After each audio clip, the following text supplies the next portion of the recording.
When one goes perfection, mastering the gunas is by finding something that even in the midst of action does not move. That which does not move is the space of all movement. When you discover that space in your body, because that's the only, every dimension is affected by it, but the body is the real repository, then you are in a state of perfection. Arjuna asked Krishna in the 14th chapter, and it's pointing to a state of consciousness that we're pointing to here, capacity, the ability to hold.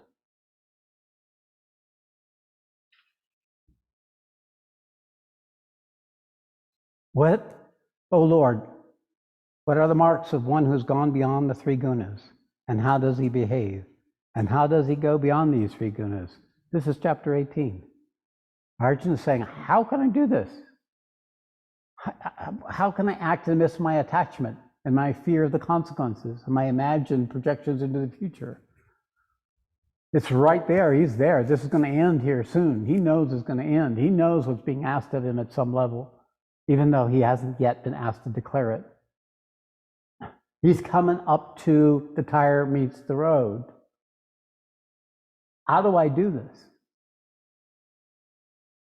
And Krishna responds, Arjuna, one who neither feels the attraction to prolong the cycle of sattva, nor also feels the compulsion to curtail the cycle of rajas or tamas in his system, and remains calm as if a witness when the gunas are active, knowing that the gunas are interacting with the gunas, and there's nothing to be perturbed in it.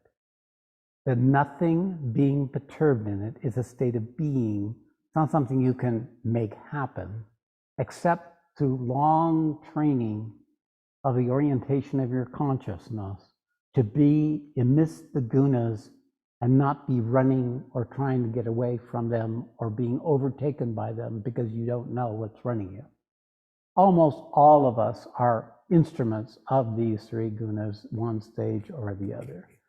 And when we're in a sattva, we've always been connected. We always will be connected. We're connected now. And there's no such thing as rajas and tamas. Well, they know it, but it doesn't touch you. And then when you're in rajas, all there is the compulsion of action. All is the desire to get this thing done and that thing done. And you don't even think about past or future. It's just this, except for as it may serve that immediacy of the need to act. Right? And we are that when that happens. The who in us is that.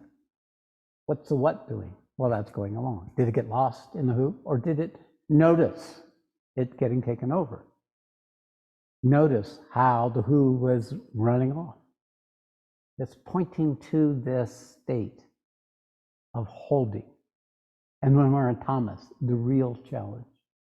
In tamas lives in the body. It lives in the earth and water elements. It lives in the density of our physicality.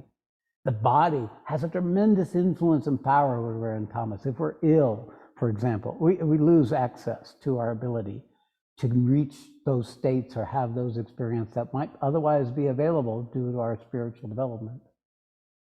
And we have to be there in that diminished quality. And it feels like embedded, bound, dense, suffocating. And you don't know jack shit. And the actions you take from that place are always going to be incapable and unworthy. Even if it has to act anyway. Now, in fact, we are learning. Now, this is about the nature of holding.